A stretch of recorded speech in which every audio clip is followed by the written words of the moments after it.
هذا waxaan ku soo dhaweynayaa asana kelimadiisi tawsiyadahay akhuna fadilata doctor Hasan Sheikh Ali Warsame oo burcay hargeysa xagga nooga yimid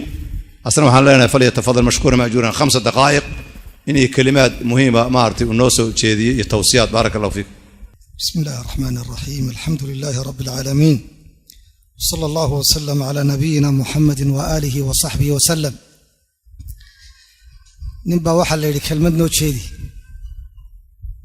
kelmad baa la yiri noo jeedi wuxuu waa imisa daqiiqo waxa la yiri waa 5 daqiiqo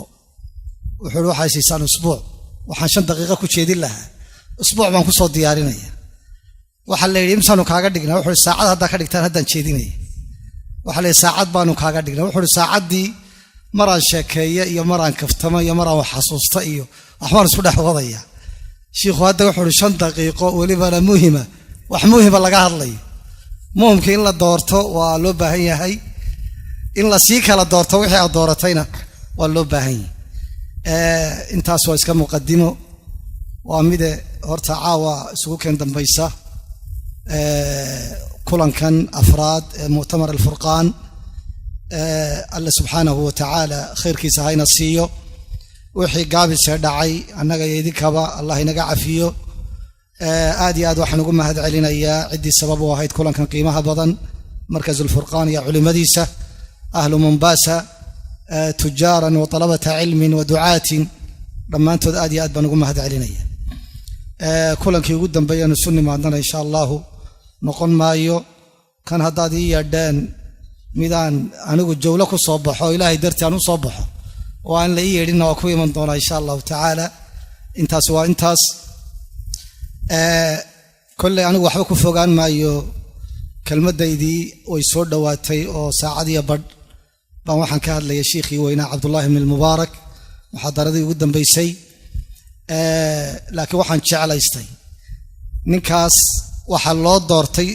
sababtiisu qaba waa nin la soo xushay markaynu soo koobnana waa nin guuleystay adduuniya aakhiraba culimadii xilligiisa joogay iyo kuwii ka dambeeyay ay u marxaati qireen inuu guuleystay hal qodob baan ka soo qaadanaya oo ah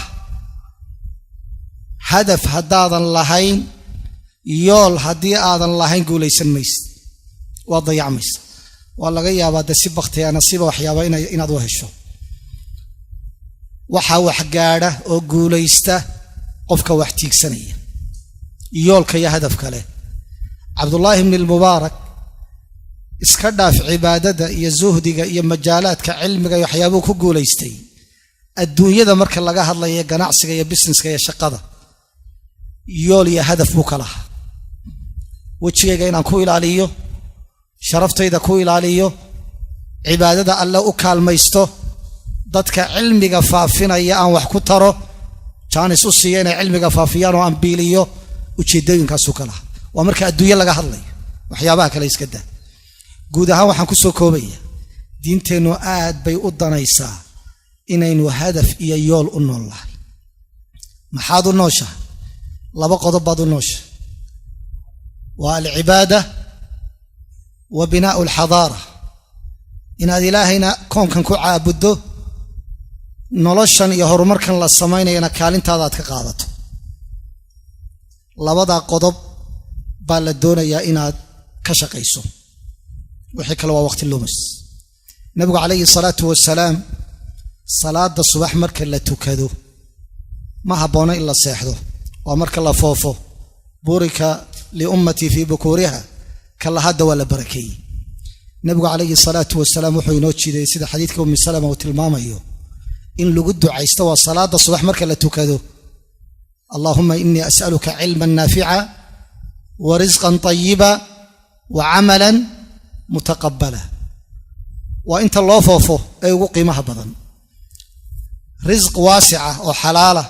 ilaahay inuu ku siiyo koow cilmi ku anfaca allah inuu ku siiyo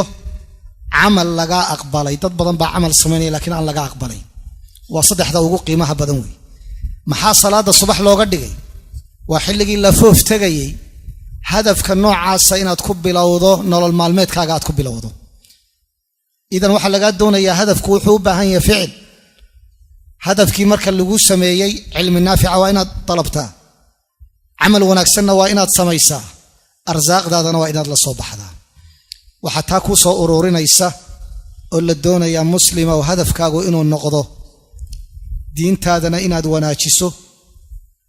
aakhiradaadana wanaajiso adduunyadana aad wanaajiso aad ka shaqaysanayso nabiguna calayhi salaatu wasalaam waa inoo jiday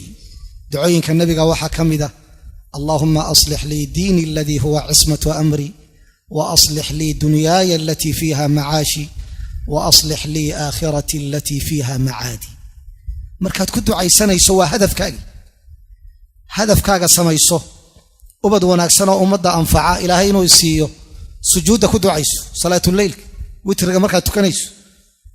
alla subxaanahu wa tacaala haddii kiradu qaali kugu tahay guri kugu filan oo ku asturo haddaad doonayso nolol kugu filan haddaad doonayso intaad xadido alla subxaanahu wa tacaala markaad baraysa ku darso cilmiga haddaad doonayso meel inaad ka gaadho saasi leh waxyaabaha wanaagsan ee yoolkaaga ah inaad ducadaada ku darsatana waa mid aad iyo aad muhiima waxaan kaga baxayaa qof aan hadaf lahayn waa qof aan shaqo qaban weeye ama dayacan ama biyo coldhaansha wixiisu ay yihiin buu noqonayaa hadafyo qiimo la aynu samaysana insha allahu tacaala wallahu aclam sala allahu wasalam calaa nabiyina muxamed جزاه الله خير الجزاء دكتور حسن شاع علي ورسمه runtii khayr allah siiyo kalimaadkaas waana soo sheegay weeyaan noloshu ama maadiha ama diiniha ama aakhiraha qofku haduu taarikad ama yool u salahayn dadka kubadda ciyaara hadafkoodu muxuu yahay inay dhaliyaan oo guuleystaan waa banooniga fariiq oo dhan qaybkii doon dhinacay doona ka keenay qolo kasta inay guuleysato ama hawada mari baash banooniga ama dhulka ku jiid dhinaca doonti ka keen in la guuleysto weeyaan hadafkoodu adiga waxaad u nooshahay adduunya aakhiraba inaad guuleysatid marka waa inaad yool iyo taarikad aad ku socoto waa inaad leedahay jazaahullahu khayral jazaa